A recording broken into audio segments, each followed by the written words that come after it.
Welcome back, viewers. It's your boy Drumcan here with a let's play of Tales of Berseria, and yes, I'm actually right back at the screen that I said I was going to be at to explain what is going on in this game. Now, viewers, this is LP number 2, and basically we're just going to go over the icons and stuff in this game that we see.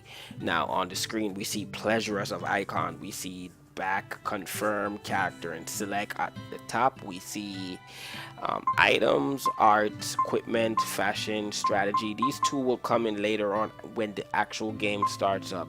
In library book, you have equipment and you have player records. You can freely browse through any of these if you want to. If you want to change the option or the fighting mode of the game, if you're not comfortable with what you have, you can come inside here, which is system option, and you can switch around everything. If you want to turn off subtitles, you can turn off subtitles. If you want to leave subtitles on, you can leave subtitles on, and those things. Now let's go into items, which is most funny. In items, you have new, which shows you all the new items that you will get in the game. So anything new that you pick up in the game, it will come here. You don't have to browse through all of these to get to there. You just look through new and you'll see the newest thing that you get in your inventory. It will show right here. However, if you want to use individual items, you can go into like consumables, where you can get apple gel, life bottles, and such. And then at the bottom, you can, tug through the actual consumables by pressing on your L2 and R2 button. It will tug you through each of them. So if you want to go to like herbs, you can find all the herbs there without not looking through all the items, trying to scramble for it. Now equipment, that shows you the equipment information. Now let me get into equipment information for you, because this is a little bit tricky, but I definitely want to get this down now, and so that it will be embedded in your skull, or in the viewer skull who's watching this, what the right side of the screen is displaying. Now if you look at the right side of the screen, you'll notice that you have something called a blood blade. It will give you a short description of what the blood blade is. The little sword icon with the circle there, that's how much attack points is. Mastery points, we're not going to really talk about mastery points yet, because it's not going to be taking effect until you start playing the actual real game. Right now we're kind of still in the introduction phase of this game. Just putting it out there, not keeping.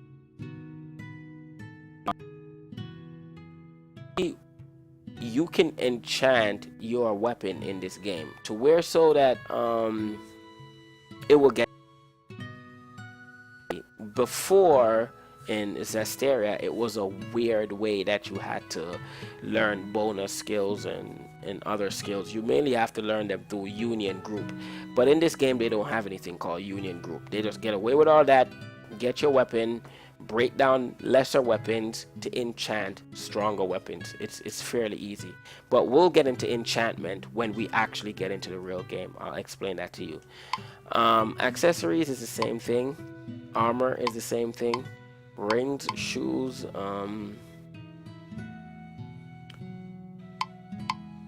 this tab right here,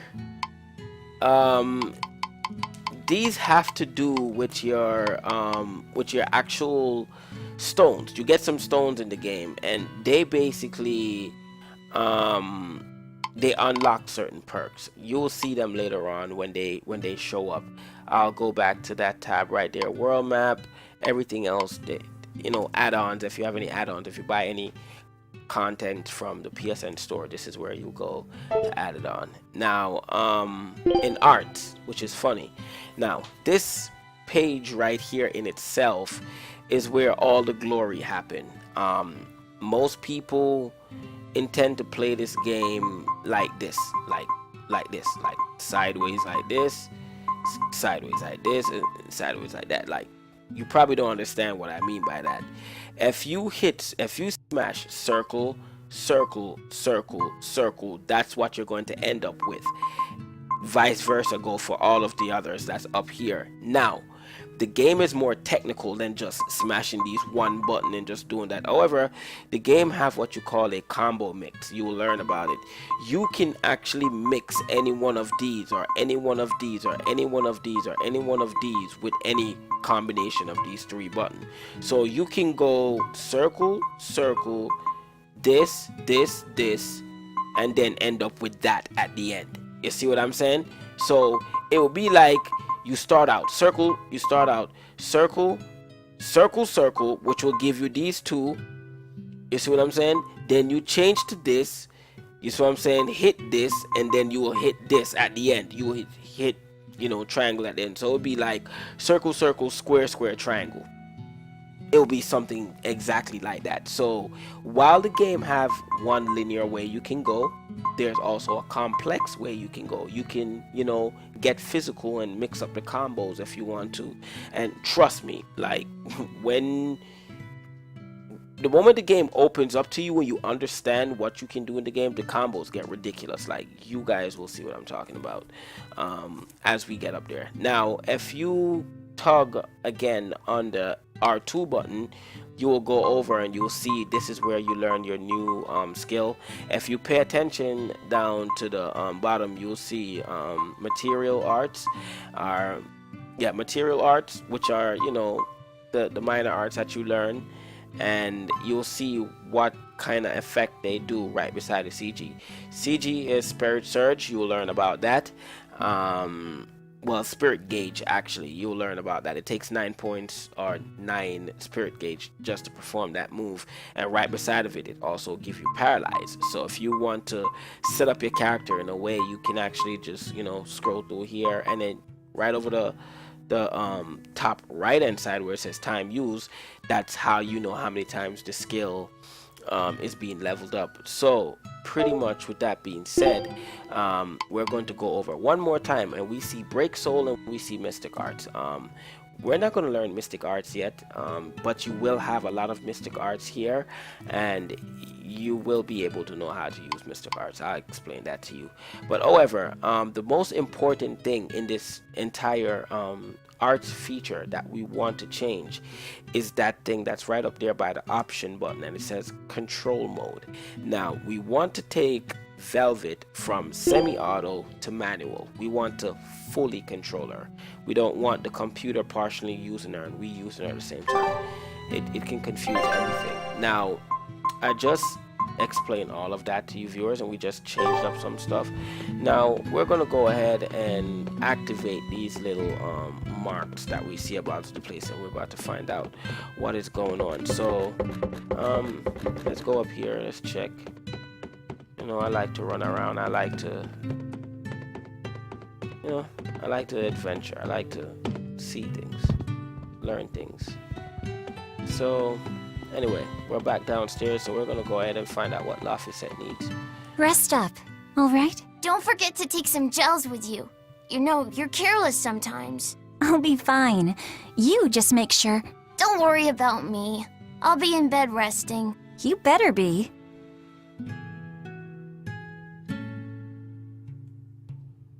Okay, so now we're gonna come out of here. Well, we can go back in there, There's still more dialogue there, so keep warm. Go ahead and, Sheesh, you don't trust me at all. Now, okay, alright, so if you do that to most everybody that you see in town, you'll unlock side quests.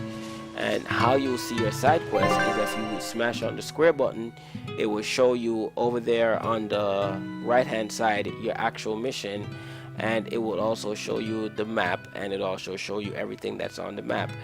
And basically you can tug through the village by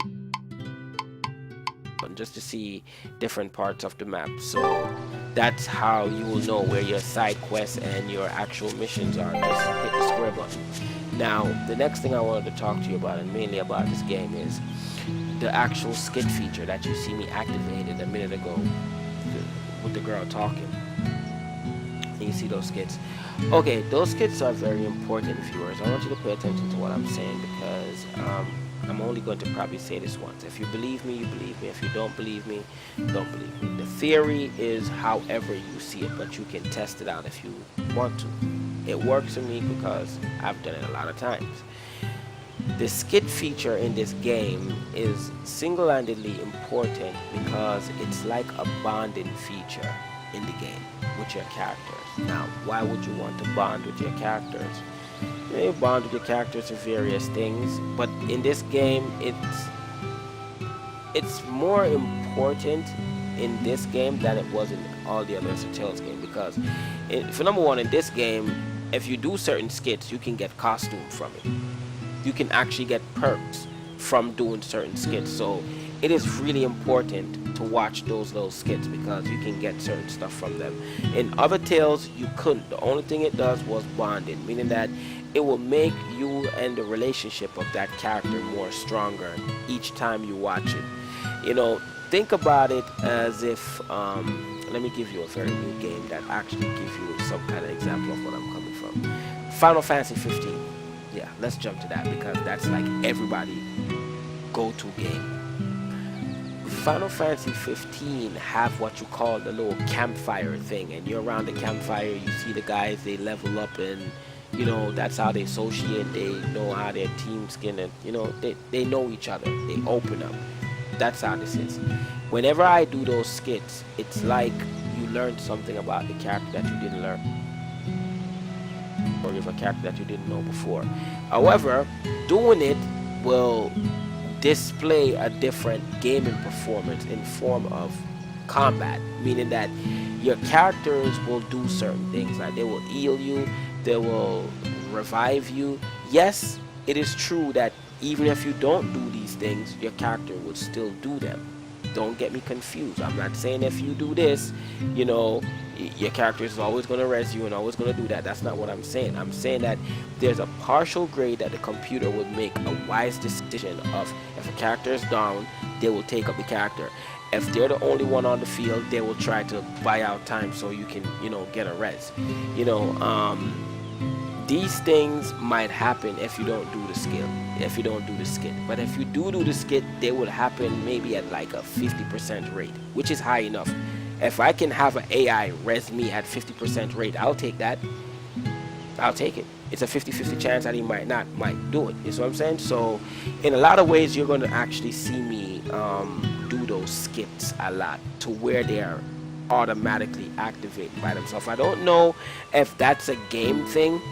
And the reason why I say I don't know if it's a game thing is because when I was playing the game, but I think there's particular points in the game where the skits just activate by themselves. I don't know if it's because I've been doing it so much why they just activate by themselves off the blue, but for my viewers and the viewers who are following this LP, I want to keep you guys in line with that. So keep that in the back of your mind that, you know, pay attention, look out for them. If you miss a few of them, don't mind, but don't miss everything. Don't completely play the game and ignore that part, because then you're going to ask me questions that you should already know if you were paying attention. Now, with that being said, and we're coming up on our almost recording time. With that being said, the next LP we come back, we're going to now go into the adventure thing. I didn't do too much, but explain a few things. I know I could have just run around and start looking for stuff, but I will just save that on the next LP. I want to see if I actually miss anything that I'm not talking to you about. Oh, yes, one last. Keep it in your memory. That's all. That's all. Everything that you're seeing right here now in this game, the trees, the bushes, everything, keep it in your memory. Just gonna leave it like that. Probably gonna look at me and say, why the hell Famine. I can't believe that. Does no one know what causes demon? No. You know, don't forget about it. What we do know is that when people turn into those monsters, I mean, demons, they gain incredible strength and attack humans on sight. Whoever named it the opening named it right. It's like someone opened a portal directly to hell. Come to think of it, Celica died during the opening, didn't she? It might be a good thing she died when she did. She didn't have to suffer through all of this. It's good that my sister died? How can you say that? Sorry. I didn't mean it that way. You're a real idiot, you know that? Sorry about him, Velvet. Okay, for the whole time this guy was actually talking, I was just wondering, what the hell is he looking for on that rock? I will never understand that. He's apparently searching for something, but I hope he found it. Anyway, let's go up here, see what these kids are doing. Hey, Velvet. Is Laphicet feeling better? No, not yet. He needs a little more rest, I think. Aw, too bad. Tell him I'm looking forward to hunting beetles with him again when he's better. Right, got it. Laphicet's illness sure is persistent. Yeah, that fever still keeps coming back, like clockwork. The medicine always helps a little bit, but still. That sounds terrible. Let me know if there's anything I can do to help. Thanks, but we'll be fine. At least we've got Arthur to take care of anything that needs muscle. And before he came, Celica raised me and Laffy all by herself. So now I have to do my best too. You sound just like your sister. That optimism must run in the family. I do? That's nice of you to say. Well, that's actually nice of you to say. Well, girl, well, if we ever need your help, we'll come over here and ask you. But yes, Laphicet have a sickness. We'll be learning about that sickness as we go deeper into the game, viewers. Now we'll just play the game and let things open up. Now, these are the treasure chests. The game itself will tell you about the tutorial, so, you know, if I miss anything, don't worry. The game will go back and, you know, show you these tutorials. I'm just going around right now, just doing a few of these things. So what I'm gonna do right now, I'm gonna select this right here, resistance ring. When I come back on the next Let's Play, viewers, we're going to go ahead and go hunt some picklebores and move forward in the story. Right? So I'm gonna go ahead, I'm gonna shoot for a save. You can save if you want to. I'll show you all of this just to show you that, you know, we're moving in a playthrough direction. I won't cut anything out. It will be the raw file the way it is. So with that being said, it's your boy Drumcan, and I'm going to be signing off. I'll see you guys right back on the next Let's Play.